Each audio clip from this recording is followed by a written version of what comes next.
so that truth is no longer, the dividing line between good and bad. It's like, okay, we lied about Benghazi, and okay, we lied about the IRS, and but don't worry about it. We'll take care of you. We'll put you on disability. We'll give you food stamps.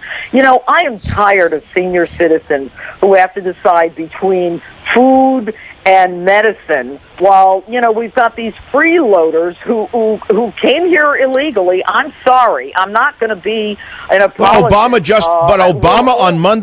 Judge, on Monday night, after he lied to us about this Bergdahl situation and the danger that he put us in by releasing the terrorists, he flew off to Poland and demanded $1.4 billion in emergency funding to house and feed at least 60,000 illegal aliens that he just brought in from Central America. By the way, Judge, here's something for your show.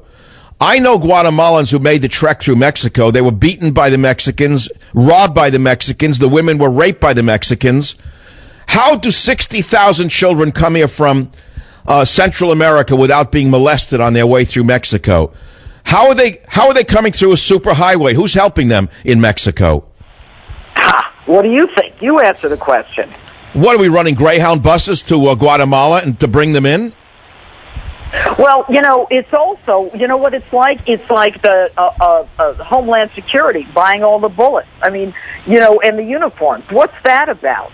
It's almost as though you talk about wag the dog, Michael, and I have long agreed that this administration is wag the dog. But there's another movie I'm going to throw in here, and that's The Manchurian Candidate.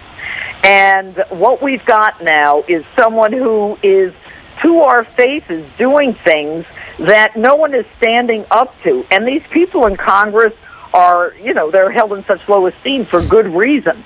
The system is corrupt. And for those people who think that they can actually go to Washington and make a difference, my fear is that they can never make a difference. There are some outstanding people. I have Jason Chaffetz on my show, congressman from Utah this weekend.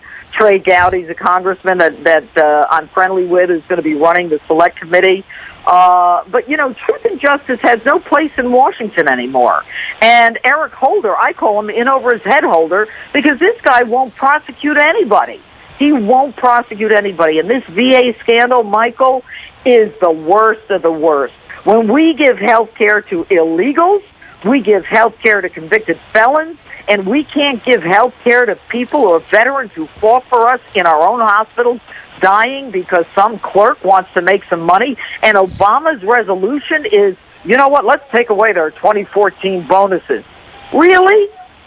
I mean, aren't you fearful? We're speaking with the brave. I'm speaking with the bravest woman in the American media who should be president.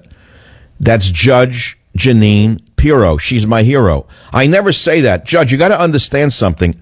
I'm so egotistical, I would never say that about anybody in the media, let alone anybody in politics. I love you. I think you should run for office. I don't think that's what you want to do.